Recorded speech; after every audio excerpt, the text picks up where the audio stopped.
कभी सोचा है जिन्हों की भी अपनी सल्तनत होती है, अपना राजा, अपनी फौजें और एक ऐसी रानी जो समुंदर के शैतानों से ताकत लेती है। ये कहानी है उस वली कामिल की जिसने अपने तसव्वुफ के नूर से वो रास्ते रोशन किए जो आम इंसानों की नज़रों से ओझल होते हैं। शेख हमजा अल रूमी न सिर्फ एक सूफी थे बल्कि एक रूहानी सल्तनत के रहबर थे। ऐसे रहबर जो अल्लाह की रज़ा में फना हो चुके थे और जिनकी निगाहें हकीकत के पर्दों को चीर सकती थीं। वो दुनिया से दूर एक घने जंगल में रहते थे, एक ऐसा जंगल जो इंसानों की सरगर्मी से कोसों दूर था। वहां सिर्फ अल्लाह का जिक्र, जमीन की खामोशी और आसमान की तस्बीह सुनाई देती थी। वो दिन में रोजा रखते, रातें तहज्जुद में गुजारते और तस्बीह करते करते नींद में चले जाते। जंगल का हर दरख्त, हर पत्ता, हर परिंदा उनकी रूहानी मौजूदगी का गवाह था। अंधेरी रात और जिन्न का दहूर एक रात, ऐसी रात जब चांद ने भी बादलों की ओट ले ली थी। वो दरख्त के नीचे बैठे थे, आंखें बंद थीं मगर दिल खुला हुआ। जमीन ठंडी थी, हवा में रूह की कंपी थी और आसपास जैसे वक्त भी थम गया था। अचानक एक अजीब सी सरसराहट हुई, जमीन कांपी और हवा भारी हो गई। सामने एक धुआं उठा, स्याह, गरम और भयंकर। धुआं घूमता रहा, यहां तक कि उसमें से एक कदावर जिन्न नुमायां हुआ। उसके आंखों में शोले थे, उसकी सांसों में जहर और उसकी मौजूदगी में खौफ। वो झुका और गरजती आवाज में बोला, मैं जहरान हूं, जिन्हों की सल्तनत का वजीर। ए वली, ए अल्लाह, हमारी सल्तनत पर खतरा मंडरा रहा है, हमें तुम्हारी मदद चाहिए। शेख हमजा की आंखें खुलीं मगर उनके चेहरे पर न कोई हैरत, न डर, सिर्फ सुकून और नूर था। उन्होंने धीरे से पूछा, कौन है तुम्हारा दुश्मन? लैलातुल बहर, समुंदर की शैतान रानी जहरान की आंखें झुक गईं। उसकी आवाज में अब तलखी थी। हमारा दुश्मन है लैलातुल बहर, समुंदरों की रानी। वो एक शैतान है जो जादूगरनी बन चुकी है।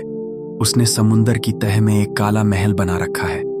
वहां वो इंसानों की रूहें कैद करती है और जिन्हों को अपना गुलाम बना लेती है।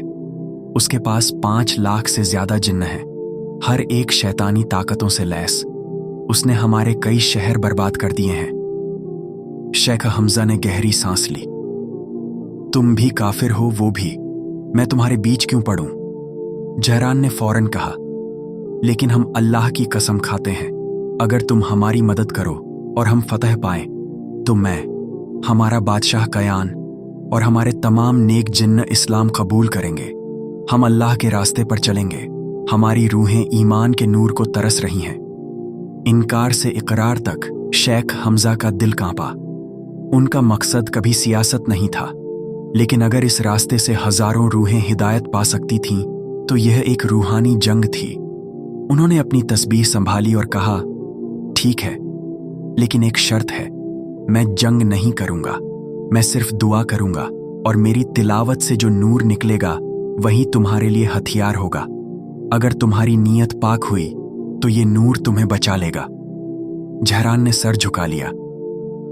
जिन्हों की रूहानी जंग अगले ही दिन शेख हमजा को जिन्हों की सल्तनत ले जाया गया। वहां की आबोहवा इंसानों से बिल्कुल अलग थी। वक़्त का अपना एक नजरिया, हवा में अजीब सी वजनी खामोशी और फिजा में डर और इंतजार। जिन्हों का बादशाह कायान, एक बुजुर्ग लेकिन ताकतवर जिन्न, शेख के सामने आया और रोते हुए बोला, हमने हर हथियार आजमा लिया, लेकिन वो रानी लैला हमारी हर चाल को मात देती है। सिर्फ आपकी तिलावत और अल्लाह का नूर हमारी आखिरी उम्मीद है। शेख हमजा ने एक तस्बीह ली और जिन्हों के मैदान में बैठ गए। उन्होंने बिस्मिल्लाह कहा, फिर सूरह रहमान की तिलावत शुरू की।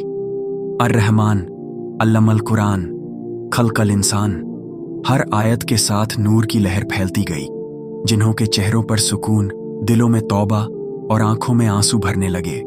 उधर लैलातुल बहर को यह खबर मिली, वो आपे से बाहर हो गई।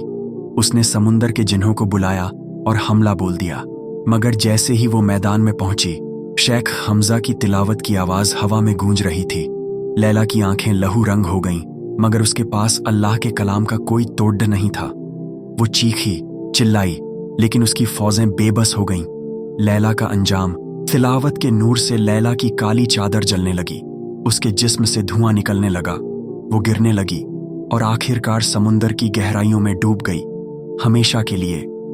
हजारों जिन्हों की तौबा लैला की शिकस्त के बाद कायान ने आगे बढ़कर शेख हमजा के कूदमों में सर रख दिया। जहरान और हजारों जिन्होंने इस्लाम कबूल किया। आसमान में एक अजीब सी नूरानी बारिश होने लगी, जैसे रहमतें उतर रही हों। शेख हमजा ने सिर झुकाया और कहा, ये मेरी जीत नहीं, अल्लाह के कलाम की जीत है। मेरी ताकत नहीं, अल्लाह की रहमत है।